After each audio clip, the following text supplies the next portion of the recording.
the direction of the capital on an intercity service.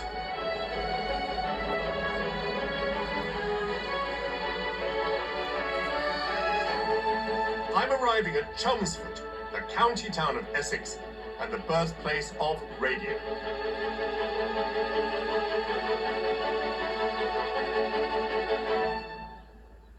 Chelmsford Cathedral was commenced in the year 1200, and a Christian would tell you that it needed no new technology for the word of God to go around the world.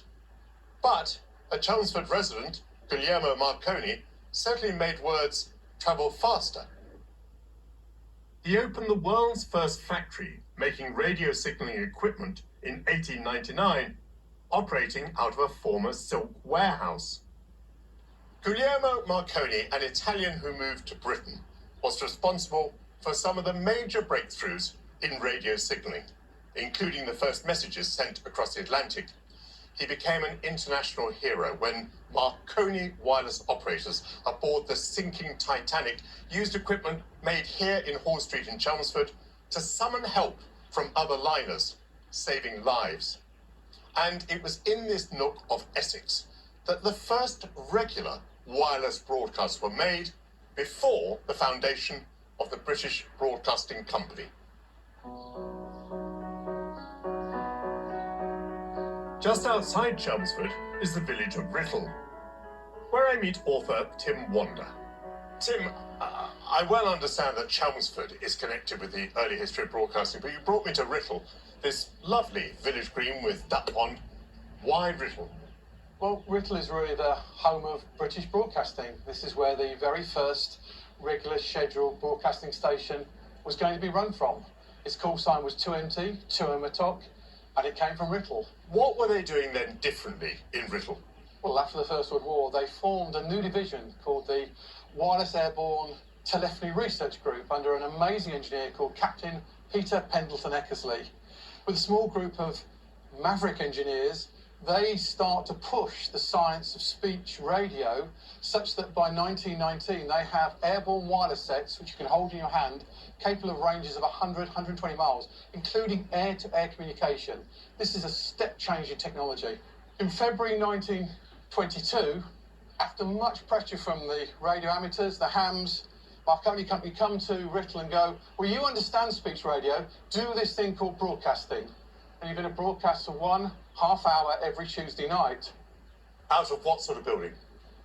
The building that the Writtle team had worked in was actually a Royal Flying Corps hut, dating from 1916, based just over the other side of the duck pond.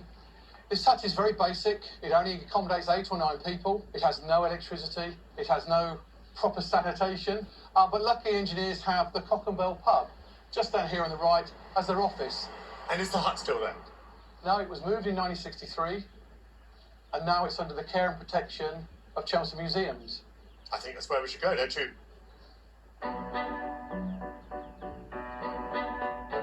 On the evening of Valentine's Day in 1922, the Writtle radio station began broadcasting from a hut that belonged to the Royal Flying Corps. Well, it's quite a small hut for such a historic place. This is where the magic happened. This is where Peter Eckersley is going to change the world. I like to think of this as hallowed ground. So tell me the scene. This is an impromptu evening. It's 7:30 in the evening. Firstly, there's a big crowd gathered. There's lots of children here cross-legged, lots of visitors, all piled outside the door here with their faces pressed against the window. Eckersley stands here with a microphone, pauses and comes alive. He is a brilliant raconteur. He's a comedian, a humorist, and the signal's being broadcast all over Europe. Now, how exactly does this lead to the formation of the British Broadcasting Company? Well, during the summer of 1922, Eckersley's concerts are so successful. Within months, 50 companies want their piece of the ether. They want their broadcasting station.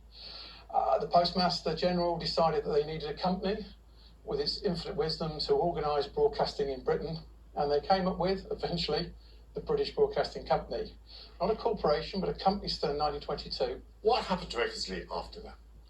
Well, Eckersley keeps going with 2MT, but the BBC is now starting to roll. The first station will become known as 2LO, for 2 London, broadcasting from Marconi House in the Strand. But on the 1st of January 1923, John Reith takes over. He was a financier, he was not a radio engineer or a radio man. He knew he needed someone to run it. He picks the phone up, he rings the hut here. Peter Eckersley answered, and within 2 weeks, Eckersley has joined the BBC, and he becomes the first chief engineer of the BBC. And behind you is the first 2-hello transmitter. It's actually a World War I set, a YB1, receiver and transmitter, headphones, and the original microphone. This is exactly as Eckersley would have used it. This is the origin of the BBC. This is the origin of the BBC, a 1919 telephone handset.